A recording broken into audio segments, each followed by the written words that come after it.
Stuart Varney had the producer of the documentary Gasland on his Fox Business show to discuss the issue of fracking, and the interview crashed and burned in a hilarious way. So you're going to see the beginning and the end of the interview here. In the middle, Varney mentions how he bought property where fracking was happening nearby, and you'll see the back and forth, and after that, it just goes downhill. Check it out.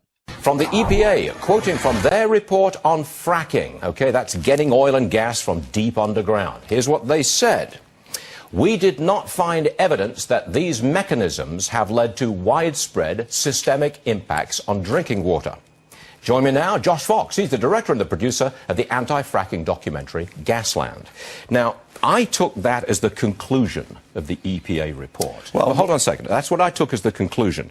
You disagree with it, correct? Well, absolutely. In fact, the EPA issued something of a retraction of that statement this weekend because it led to a lot of false reporting on the subject. What we're actually seeing here is a pattern within the Obama administration, specifically with regards to fracking and the EPA, which is that when you see a scientific report, now this report is 1,000 pages long. Nobody expects everyone over the weekend to have read the entire thing. But within the report is actually really damning evidence about fracking contaminating wastewater in Pennsylvania, in Texas, and in Colorado.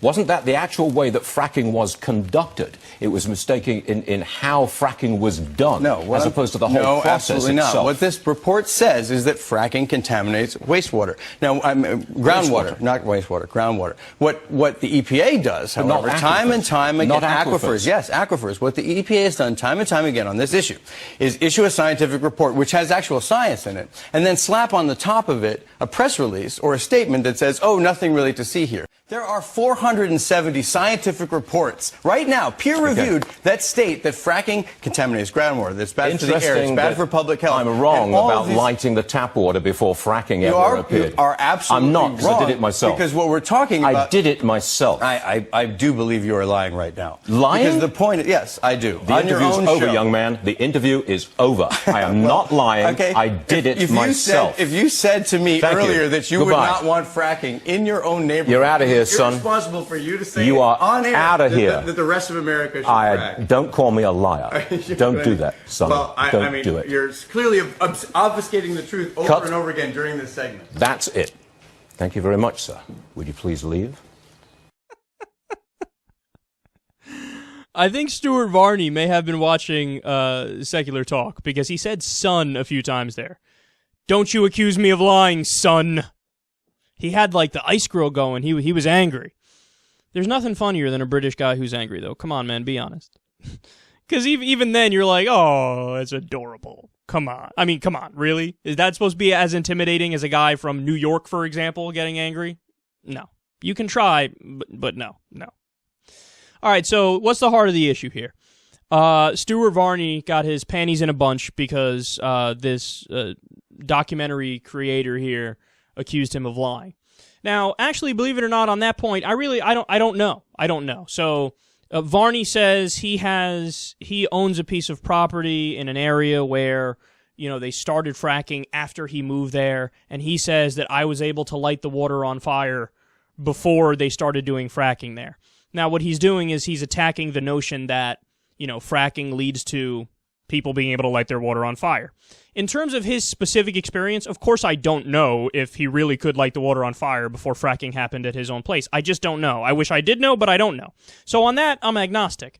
But in terms of the broader picture, is it the case and is it true that after fracking moves into various places all around the U.S., that then people can light their water on fire when before they couldn't? Yeah. So Varney's attacking the idea that, fracking never leads to people being able to light their water on fire. That's bullshit. That's not true. And we know that's not true. There's been so many examples of that, so much evidence of that, so many articles written about that. So on the bigger point, Stuart Varney is 100% wrong. And let's be clear. What's his bigger point? What's Varney getting at? Calm down about fracking. There's nothing wrong with it. And let these big companies, let these oil and gas companies do what they want because something economy. I mean, that's his show in a nutshell is, let the corporations get away with whatever they want, don't regulate them in any way, shape, or form, sit down and shut up if you're a liberal, and, the GDP growth, that's the only thing we should care about shit like that. Well, to that point, he's just comically stupid, because if anybody who's done any research on fracking in any serious way knows that, number one, it's been linked to an increase in earthquakes. Again, not my opinion. There's been various studies that prove that because you're drilling into shale rock and screwing up the foundation. So it just has led to more earthquakes, and that's a problem. He doesn't want to talk about that. Furthermore, to the point that, it doesn't contaminate water. Dude, in the fracking fluid itself, the chemicals that are in the fracking water that they use to drill into the shale rock and then pump it in to force the gas to the surface, it's methanol, antifreeze, paint solvent, benzene, diesel fuel, lead, hydrogen fluoride, naphthalene, sulfuric acid, formaldehyde, hundreds of toxic chemicals, poisons, acids, carcinogens. So, honestly, it's a matter of common sense when you look at that you go, that's not good that's being pumped into the ground and then they can't get it all out because it gets absorbed by the ground. And it almost stands to reason that if there are nearby waterways, it's not surprising that some of that stuff would leak into it. And it has, which is why people have been able to light their water on fire. We've covered stories on this show where people in certain places have lost their hair and they got really sick because the air is filled with the fracking chemicals and it's coming through their faucet and out of their showers and shit. So on the bigger point, Stuart Varney is 100% wrong. But again, to be clear, I don't know if he had an issue with lighting his water on fire before he even moved in. But the fact that he got so, angry and worked up over it makes me think, dude, what are you hiding? It's almost like all the anti-gay guys who are like, being gay is wrong, it's bad, I'm not gay, what? And then they get caught sucking a dick somewhere. Stuart Varney's like, I'm not lying. I'm telling the truth. I could light my water on fire. That's why I'm screaming about it and I'm kicking you off the show when you say you don't believe me. All right, dude, if it really happened, calm the fuck down.